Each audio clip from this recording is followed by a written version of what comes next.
Spring game tomorrow, Ohio Stadium at noon. Want to see you there. Over 50,000 people. Let's talk to Buckeye legend Craig Krenzel. What's up, man? Hello, Craig. How are you guys doing today? Good. Hey, it's this team is kind of in a similar situation maybe when you were at Ohio State. The team under Coop not doing well against Michigan. Tress comes in. Ryan Day, 3 straight losses against Michigan. How was the spring games with Tress, the spring practices, knowing that beating Michigan was a priority? Well, I mean, the one thing about Tress and the one thing about the players in the locker room specifically is beating Michigan's always the priority. Like that never changed whether we were winning or losing. It was always the priority. When it came down to execution, unfortunately, we just didn't get the job done. My first few years as a Buckeye, Tress came in there and maybe amped it up a little bit as a priority. Had maize and blue periods to practice all year long. Obviously, the week of the big game, preparation was a little different in terms of the way the locker room looked, the facility looked, and maybe putting a little more focus on it, just kind of from an outside perspective. But internally, I mean, we always knew how important that game was, and I never really believed that it had that much of an impact. I think by the time we started having a little success against Michigan, it was just, more than anything, we had a group of guys that was just really pissed off that we had dropped them, so many games. And we had a group of guys that I think I was blessed to play with. I know I was blessed to play with a group that was mentally some of the toughest guys I've ever seen. And, when you set your mind to something and you're just tired and frustrated of the lack of performance, letting ourselves down, letting the program down, letting the guys that played before you down, and letting the fans down, at some point you just got to go out and do something about it. Hey, Craig, how long does it take for a guy, because it was a little different back then. Now Urban made this program a little bit more nationwide, where you're getting outside of Ohio recruits, right? The top guys. Back when you played, it was mostly Ohio kids. But for the guy who was outside of Ohio when he came in, how long did it take them to get the rivalry, right? Did you guys have to tell them, like, hey, this is everything, or did they pretty much know? I think they know coming in. But until you experience it, until you run out on the field for that game, until you're here for a long enough period of time, call it a full year, to where you go through the preparation, you go through the game, win or lose, there is something different about that week. There is something different about putting your uniform on that morning. There is something different about taking the field. It's just, unless you're blessed enough to play in that game, it's hard to explain. So I think, going through it one time, you really get it. So if I never really asked that question actually to any of my teammates, but my guess would be if you didn't really get it, or if you thought you got it, I bet your perspective changed after that first game. And Craig Krenzel, I would think that the transfer, the portal players, these nil guys, especially the Alabama players, given their rivalry with Auburn and Georgia, they get it. I don't think you have to hit them over the head with a hammer about the rivalry. That's an interesting thought, because I really don't know. Yeah. You talk about the NIL guys, and you talk about, the players from all around the country going to different programs, looking for top dollar. And, I kind of look at it and question, well, how much can they really, for lack of a better term, buy into a program, buy into the history and the tradition of that program to understand the magnitude of, the Ohio State-Michigan game. If how much am I getting paid is at the top of their list. And I don't know the answer to the question. Right. To be honest, that's fair. On one hand, as an almost 43-year-old guy, I'm kind of pissed that I didn't have to, to figure out, hey, can I do both? Because we never had that opportunity. Yes. But I can honestly tell you, too, looking back at myself as a 19, 20-year-old kid, I'm also kind of glad I didn't have to deal with that. right? Yeah. Because Sure. I came here. Play ball. Well, yeah, but I came here. I grew up in Michigan. I understood the rivalry, and when I came, I never forget the first time I ever walked in the locker room. I see this massive guy, just huge shoulders, like this. I mean, like the most impressive, studliest body I've ever seen on a human being in my entire life. We didn't meet back then, Craig. Exactly right. This was a dream. It was a dream I had of these folks. Yeah. But I walked in the weight room very first time, summer before my freshman year, and I'm thinking like, oh crap, like who are these guys? And dude turns around and it's Eddie. Oh wow. Right, and it's like that's why you want to be a Buckeye. And I was like, holy crap, for me, Yeah. that's Eddie George, right? Like, Yeah. And I don't know how much of that these guys get anymore. I think the average high-end player is coming in. My assumption from what I get to see and read about and hear, and you hear coaches talk and all that these days, these kids come in and a lot of them kind of think that they've already made it or that they're the expectations they have of what people are going to do for them when they get here. We didn't have a whole lot. That's So it's an interesting landscape. It's interesting times. We're at the very beginning of it, and it's definitely going to morph. It's going to adapt. It's going to change in the coming years, and it will be a lot of fun to watch. Watch how these coaches battle. How do you build a culture when you have a revolving door of players, and not all of them are here for the reasons that players used to want to wear the scarlet and gray. So And it'll be a lot of fun to watch how they manage it. It is, and this team is with a team this loaded. Let me say, outside of quarterback, what are the needs being addressed this spring? I mean, you got $13 million in nil money. The players you just spoke of. Outside of quarter, what are the needs this spring? I mean, they're so strong and so loaded.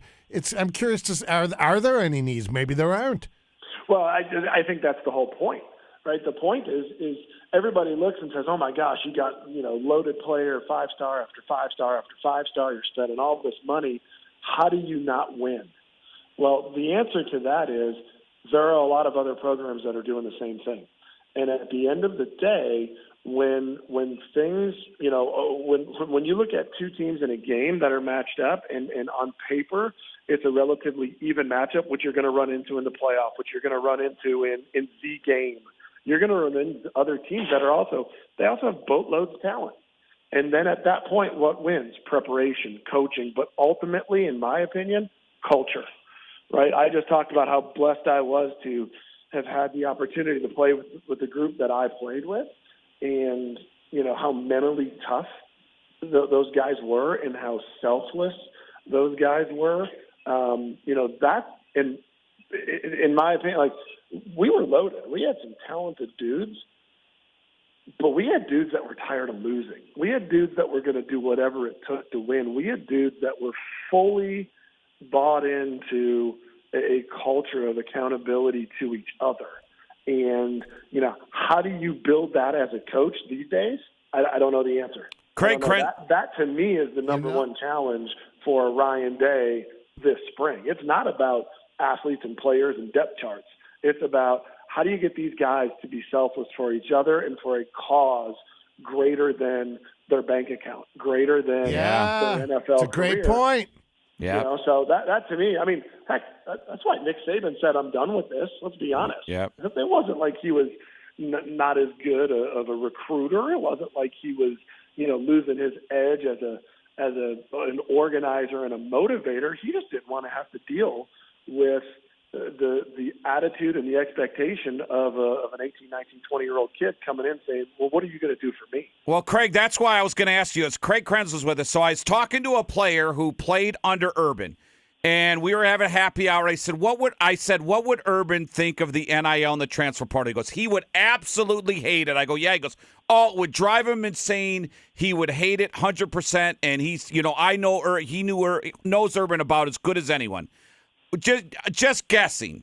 What do you think Tressel would react? Because I think Tressel would just like, oh my God, you're just so not Jim Tressel. Well, here's the bottom line. Yes, you're 100% right. Urban hates it. Any coach that has confidence. I think they all hate it. Any coach that has confidence in their ability to recruit, lead, and motivate hates it. Yeah. And because they lose their leverage, right?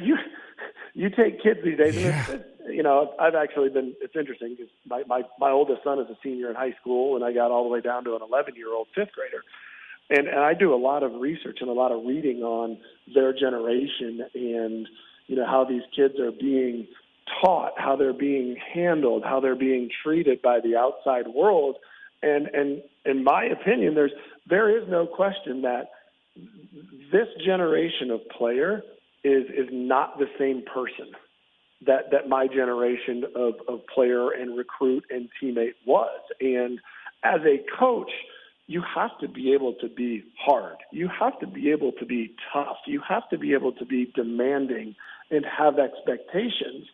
And we're living in a time where a lot of the top-end talent has been told how great they are from the time they were in 7th or 8th grade.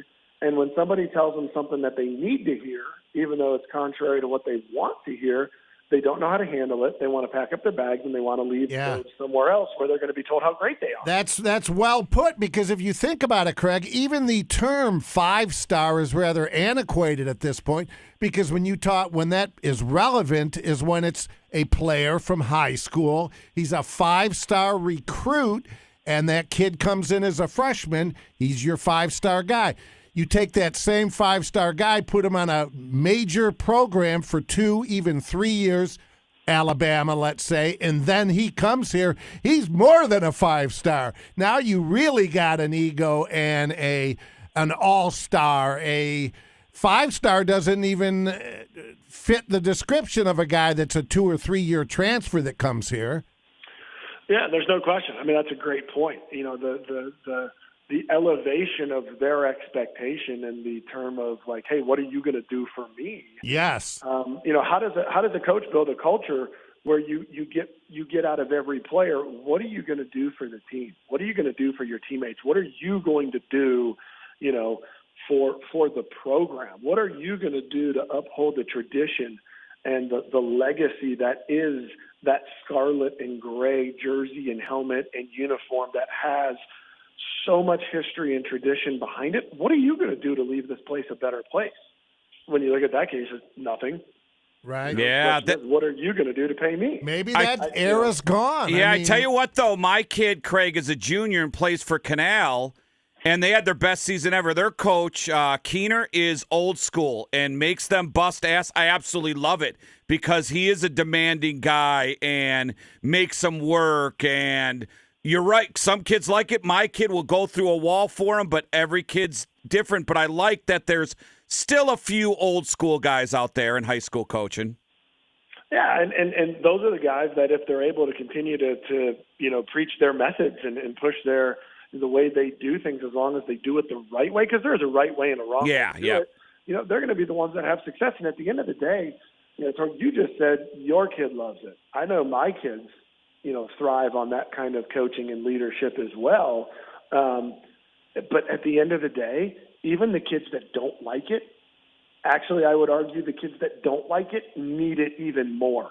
Yes. And that's the thing that, we're not going to, at least at this current state of college athletics, you're not going to see the kid who needs it come in, stick around, take it, and become better for it, and then come in as a junior and start for 2 years and go to the league. And that's because tradition is history and tradition is rear view mirror in the sports looking forward. I mean, Notre Dame got caught up in all that, and look what happened up there. What was more historic than the Fighting Irish? And then they just fell. I mean, they're nowhere near. You embrace that tradition to the point where it's a distraction, or you're looking into the past. The sport today, with all this, it's full forces ahead. It's going to be so different. Unfortunately, now the big program, Ohio State will always have it to a certain extent, but I don't think you can rely on tradition anymore. No, you can't, and that's what makes it hard to be a coach. Yes. You got to rely on money and how do you massage egos and personalities that are still growing and developing into men that are still. I mean, listen. I was 22 years old and we won a national title, and I look back and I still know how immature I was at that time. And I like to think I was actually probably a pretty mature kid for 22. So when you look at these kids they're still kids.